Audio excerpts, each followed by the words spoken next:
Third question में देखिए क्या दिया हुआ है। थर्ड क्वेश्चन में बच्चों आपको ये दिया है कि ये प्रूफ करना है ये रेशियो डायमेंशनलेस है।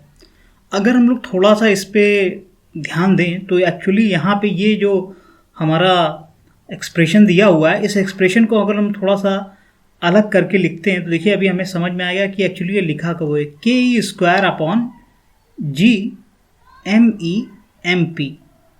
ठीक है, ये के कांस्टेंट कूलम लॉ में हम लोग जानते हैं आता है, और ये जी वाला कांस्टेंट हम लोग जानते हैं न्यूटन्स ग्रेविटेशनल लॉ से आता है। तो इसको अगर मैं थोड़ा सा इस फॉर्म में लिखता हूँ K E into E upon G M E into M P, ये इस तरह मैंने लिखा। अगर मैं यहाँ पे आर स्क्वायर का डिवीजन कर दूँ और यहाँ पे भी मैं आर स्क्वायर का डिवीजन कर दूँ तो अब ये कुछ जाना पहचाना फार्मूला हमारे पास लगने लगा। के Q1 Q2 दोनों की वैल्यू ई दी हुई है अपॉन आर स्क्वायर, यानी यहाँ पे ये जो चीज़ लिखी हुई है ये आपकी इलेक्ट्रिक फोर्स, जो कूलम लॉ का फोर्स है वो फार्मूला लिख गया। और ये दूसरा जो नीचे लिख के आया है जी m1 m2 upon are square, ये आपका ग्रेविटेशनल वाला फोर्स लिख गया। यहाँ से ये समझ में आया।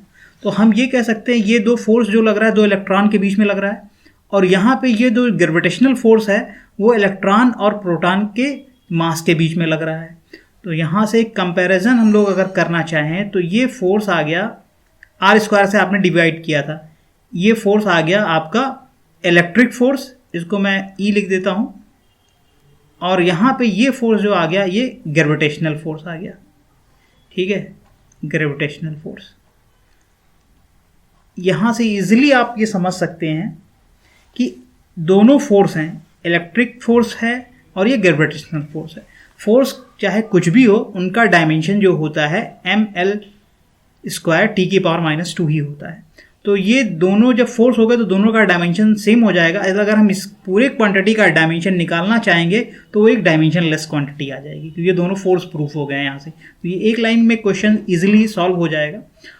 यहाँ से ये प्रूफ हो गया कि ऊपर भी फोर्स है, इसका डायमेंशन भी आएगा M L square T power -2, नीचे इसका डायमेंशन आएगा M L square T power -2। Force किसी भी तरीके का हो, डायमेंशन सेम रहता है। तो ये सारी चीज़ें आपस में क्या हो जाएंगी, कैंसिल आउट हो जाएंगी। और यहाँ पे हम कह सकते हैं कि ये इस क्वांटिटी का जो डायमेंशन आएगा वो या कह सकते हैं डायमेंशन लेस आएगा। कोई भी डायमेंशन, मतलब यहाँ पे ये डायमेंशन लेस क्वांटिटी बन जाएगी। अब दूसरा ये आपको समझ में आना चाहिए कि क्या सिग्निफाई करता है, what does this ratio signify. तो ये आपको ये समझिए आप कि आप में ये फोर्स, इलेक्ट्रिक फोर्स और ये ग्रेविटेशनल फोर्स का क्या दे रहा है, रेशियो दे रहा है। एक्चुअली यहाँ से अगर देखें तो ये पूरा क्या सिग्निफाई कर रहा है, ये ratio of electric force between two protons and ratio of gravitational force between electron and proton. ये आप ये कह सकते हैं, ये इलेक्ट्रॉन का भी चार्ज क्यों होता है, प्रोटॉन का भी चार्ज क्यों हो सकता है। दूसरे शब्द में या दूसरे सेंटेक्स में ये भी कह सकते हैं कि this represent the ratio of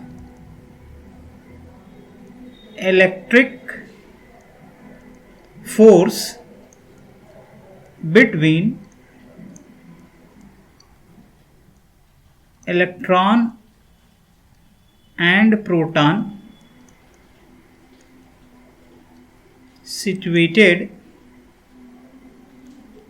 at a distance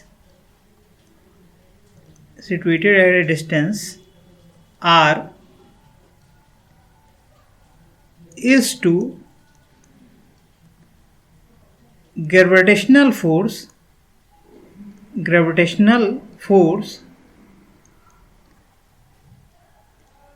between electron and proton situated at a distance r, यानी दोनों r डिस्टेंस पे हैं प्रोटॉन और इलेक्ट्रॉन, तब इनके बीच में इलेक्ट्रिक फोर्स कितना लगेगा वो निकाल लीजिए। और r डिस्टेंस पे है इलेक्ट्रॉन और प्रोटॉन है तो इनके बीच ग्रेविटेशनल फोर्स कितना लगेगा वो आप फाइंड आउट कर लीजिए।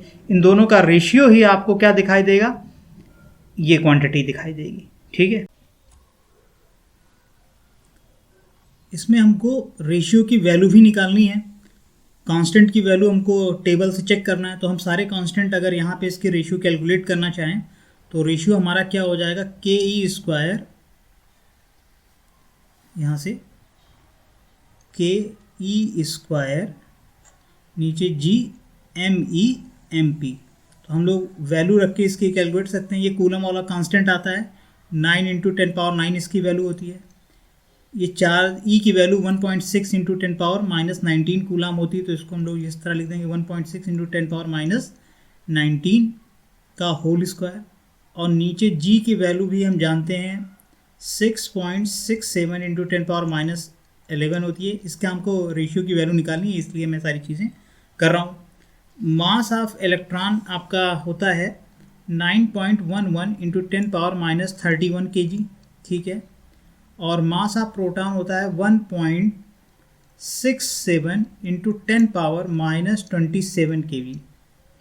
तो अब इसका वैल्यू हमें कैलकुलेट करना है, तो इसको हम लोग आसानी से कैलकुलेट कर सकते हैं। ये आपका देखें 9 है, 9 और 1.6 दो बार आया है, तो ये आप लिख सकते हैं 9 इंटू 1.6 का मल्टीप्लिकेशन हो जाएगा 2.56 और ये -38, तो 10⁻9 इंटू 10⁻−38, तो ये बचेगा।